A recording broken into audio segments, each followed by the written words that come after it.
السلام علیکم ورحمۃ اللہ وبرکاتہ۔ پیارے بھائیوں، میں نے آپ کے لیے ایک بہترین ٹاپک لایا ہے۔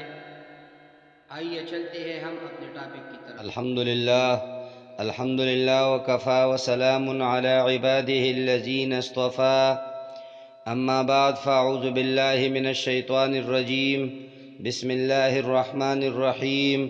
عن کبشة بنت کعب ابن مالک رضی اللہ تعالی عنہما وكانت عند ابن أبي قتادة رضي الله تعالى عنه إن أبا قتادة دخل عليها قالت فسكبت له وضوءا قالت فجاءت هرة تشرب فصغى لها الإناء حتى شربت قالت كبشة فرآني أنظر إليه فقال أتعجبين يا بنت أخي؟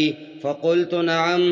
قال إن رسول الله صلى الله عليه وسلم قال إنها ليست بنجس إنما هي من الطوافين عليكم أو الطوافات.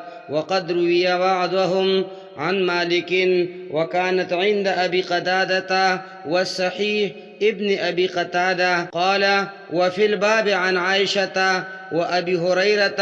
قال أبو عيسى هذا حسن صحيح وهو قول أكثر العلماء من أصحاب النبي صلى الله عليه وسلم والتابعين ومن بعدهم مثل الشافعي وأحمد وإسحاق لم يروا بسور الهر باسا، وهذا أحسن شيء روي في هذا الباب. وقد جود مالك هذا الحديث عن إسحاق ابن عبد الله ابن أبي طلحة ولم يأت به أحد اتم من مالک۔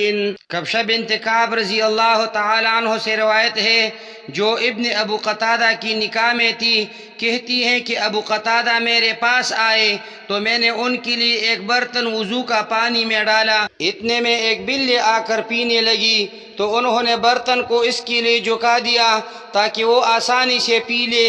کبشہ کہتی ہیں ابو قتادہ نے مجھے دیکھا کہ میں ان کی طرف تعجب سے دیکھ رہی ہوں تو انہوں نے کہا بھتیجی کیا تم کو تعجب ہو رہا ہے؟ میں نے کہا جی ہاں۔ تو انہوں نے کہا کہ رسول اللہ صلی اللہ علیہ وسلم نے فرمایا ہے یہ بلی نجس نہیں، یہ تو تمہارے پاس برابر آنے جانے والوں یا آنے جانے والیوں میں سے ہے۔ امام ترمذی کہتے ہیں اس باب میں عائشہ اور ابو ہریرہ رضی اللہ تعالی عنہما سے بھی احادیث مروی ہے۔ نمبر 2 یہ حدیث حسن صحیح ہے۔ نمبر 3 صحابہ کرام اور تابعین اور ان کے بعد کے لوگوں میں سے اکثر اہل علم مثلا شافعی، احمد اور اسحاق ابن راہوے کا یہی قول ہے کہ بلی کی جوٹھی میں کوئی حرج نہیں، اور یہ سب سے اچھی حدیث ہے جو اس باب میں روایت کی گئی ہے۔